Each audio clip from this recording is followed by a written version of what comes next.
বৈকুণ্ঠ ধামে দুই দ্বাররক্ষী জয় ও বিজয় ব্রহ্মাজির 4 পুত্র চতুষ্কুমার কর্তৃক অভিশাপ প্রাপ্ত হয় এবং মর্তলোকে তারা দৈত্যগুলি হিরণ্যাক্ষ ও হিরণ্যকশ্যপ রূপে জন্মগ্রহণ করে। হিরণ্যাক্ষকে ভগবান বরাহদেব হত্যা করেন। তার ভ্রাতা হিরণ্যকশ্যপ প্রবল জড়জাগতিক লোভ ও আসক্তির বশবর্তী হয়ে অমরত্ব লাভ করতে চায়। তাই সে রোদ জল বৃষ্টি উপেক্ষা করে হাজার হাজার বছর ব্রহ্মাজির তপস্যায় মগ্ন হয়।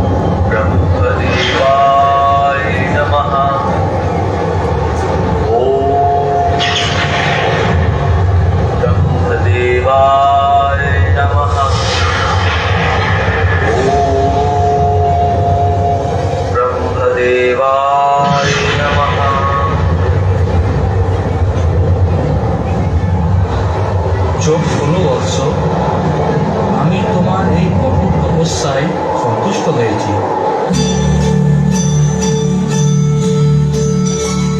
প্রভু, প্রভু আপনি এসেছেন, আপনি এসেছেন প্রভু। আমার এতদিনের তপস্যা সার্থক হলো। আমার প্রণাম গ্রহণ করুন প্রভু।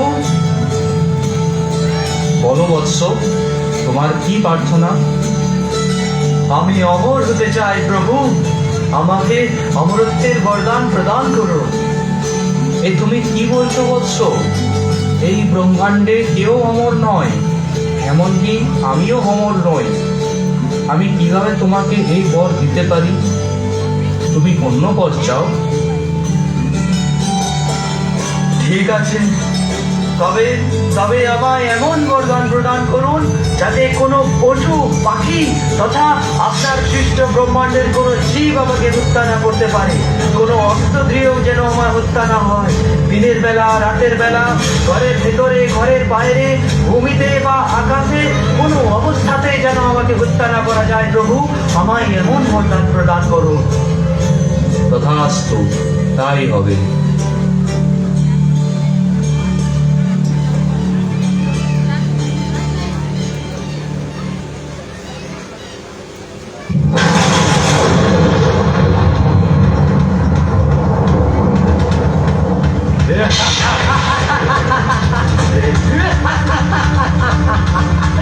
আমি এখন এই ব্রহ্মাণ্ডের রাজা। স্বর্গবর্ত পাতাল এখন আমার অধীনে। আমি এখন সবাইকে আমার পুজো করতে বাধ্য করবো। কেউ বিষ্ণু, আমার ভাতার হত্যাকারী বিষ্ণুর নাম আমি আমার রাজ্যের কারোর মুখে শুনতে চাই না।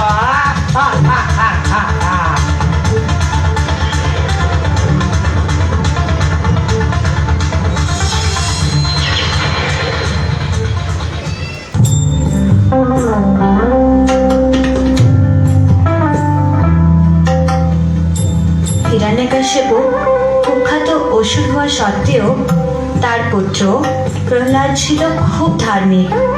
সে শৈশবকাল থেকেই পারমার্থিক চর্চা ও জ্ঞান লাভের জন্য আগ্রহী ছিল। ভগবান বিষ্ণুর শুদ্ধ ভক্ত নারদমুনি তাকে ভগবত ভক্তির দিব্য জ্ঞান প্রদান করেন।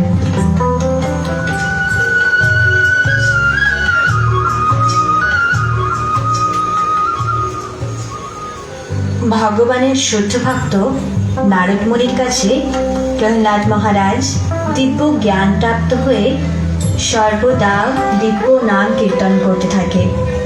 তার পাঠশালার শিক্ষকরা শিশুদের রাজনীতি, অর্থনীতি তথা বিভিন্ন জড়জাগতিক জ্ঞান প্রদান করতেন। কিন্তু প্রহ্লাদ সেই সব জ্ঞান অর্জনের চেয়ে পারমার্থিক জ্ঞান অর্জনের বেশি আগ্রহী ছিল। এমনকি সে তার মিত্রদেরও ভগবানের কীর্তি গুণগান করে শোনাতো।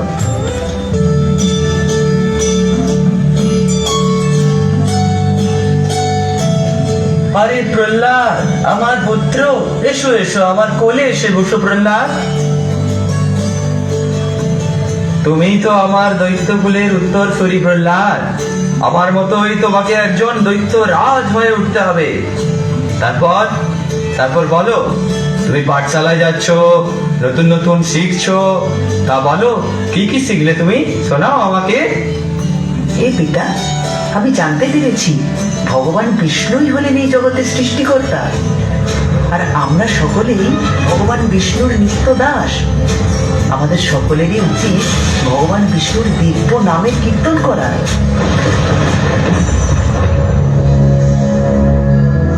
কে? এ তুমি কি কথা বলছো প্রহ্লাদ? এসব শিখতে তুমি পাঠশালায় যাচ্ছ? হ্যাঁ পিতা, আপনারও উচিত ভগবান বিষ্ণুর নাম কীর্তন করা। এতে আপনার শরীর ও মন পবিত্র হবে। দূর হয়ে যাও আমার চোখের সামনে থেকে। তুমি আমাকে বিষ্ণুর নাম কীর্তন করতে বলছো প্রহ্লাদ?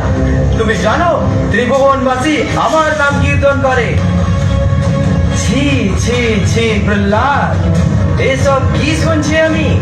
তুমি তোমার মিত্রদেরকেও এইসব বিষ্ণুর নাম কীর্তন করতে বলছো? আমার দৈত্য কুলের মান সম্মান গুলোই মিশিয়ে দিলে প্রহ্লাদ। শেষবারের মতো বলছি তোমায়, এইসব বন্ধ করো। আমি কোনো অবস্থাতেই ভগবানের নাম কীর্তন বন্ধ করতে পারবো না পিতা।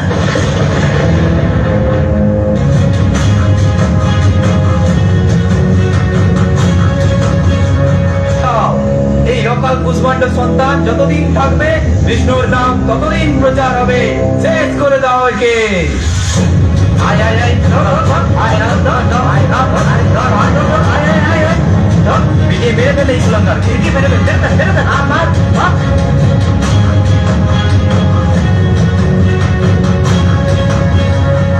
হিরণ্যকশ্যপু প্রহ্লাদকে বিভিন্নভাবে হত্যা করার চেষ্টা করে। কখনো পাহাড় থেকে ছুঁড়ে ফেলে, কখনো তার উপর পাথর চাপা দিতে যায়, আবার কখনো বা আগুনে পুড়িয়ে মারতে যায়। কিন্তু প্রতিবারই ভগবান তাকে রক্ষা করেন। অবশেষে প্রহরীরা ক্লান্ত হয়ে পড়ে। প্রহ্লাদ, তুমি এখনো বেঁচে আছো কিভাবে? পিতা, আমি তো আপনাকে আগেই বলেছিলাম ভগবান বিষ্ণু সব স্থানে রয়েছেন। তিনি প্রতিবার আমায় রক্ষা করেছেন। আমি শেষ করে দেবো তোকে আজ। দেখি তোর বিষ্ণু এখানে উপস্থিত আছে নাকি। হ্যাঁ পিতা, উনি এখানেও উপস্থিত আছেন। কোথায় তোর বিষ্ণু, কোথায়? এই রাজপ্রাসাদে আছে, এই সিংহাসনে আছে, এই দেওয়ালের ভিতর আছে, এই স্তম্ভের ভিতর আছে, কোথায়? হ্যাঁ পিতা, ভগবান বিষ্ণু সর্বত্র বিরাজমান, তাই তিনি এই স্তম্ভের মধ্যেও আছেন। দেখি তো তোর বিষ্ণুকে।